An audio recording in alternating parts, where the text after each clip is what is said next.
Revelation 3602. From the 14th of November 1945. Distress and torment of immature souls in the afterlife. Unimaginable agonies have to be endured by the soul which enters the spiritual kingdom completely immature, yet the nature of these agonies is not conceivable for you earthly people, even though you imagine the worst fate on earth as a comparison. For the torments are of a more spiritual nature, caused by the soul's environment which, depending on its state of maturity, is deepest darkness or twilight, but always causes torment for the being which desires to be light and powerful because this was its original state.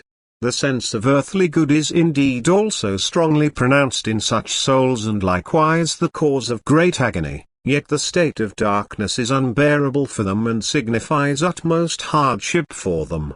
And their weakened will prevents them from striving towards the light when it falls like a spark into their lightless surroundings to stimulate the souls to follow the ray of light in order to find the source of light.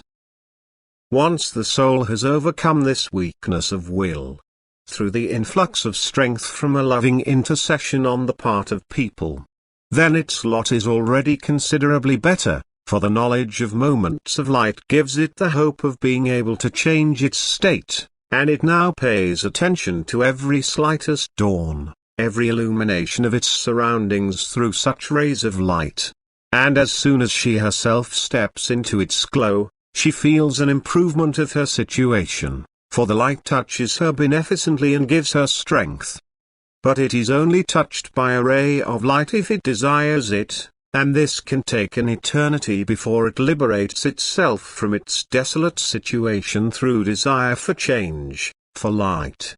For the soul's will is decisive and therefore usually so weakened or completely turned away from God that the rays of light cannot find access to it. Since the being was originally full of light and strength, it will only feel at ease in a state of light and strength and will have to feel every lack as torment. But the nature of the torment is inconceivable to people, yet full of compassion they should think of those souls which are abandoned without help through human love and have to remain in a desolate state for eternities before they are released from it. People should imagine the saddest earthly lot and know that it does not yet reach the torment of an immature soul in the beyond, and therefore give it their love.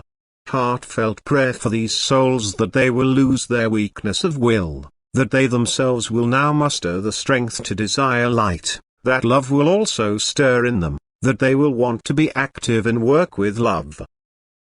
As soon as the soul's will has taken this direction, its agonizing state will end, and through the influx of light and strength it will be enabled to work on its upward development and to make up in the beyond for what it neglected to do on earth. To work with love.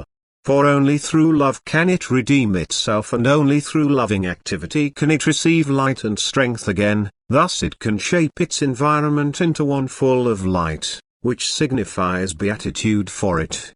Helping these souls in their adversity is a work of Christian neighborly love of unheard of importance, for they are completely helpless and only depend on people's help through loving intercession.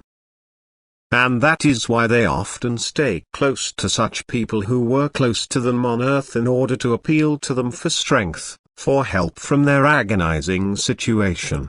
They themselves don't know how they can be helped, because in their ignorance and spiritual darkness they also don't know about the blessing of a loving prayer.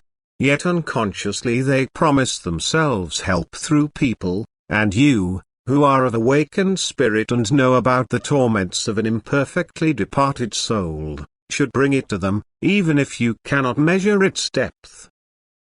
Help them through heartfelt remembrance and prayer, thereby give them strength. Try to point out to the souls the blessing of the working of love and remind them in your thoughts that they can only redeem themselves through love.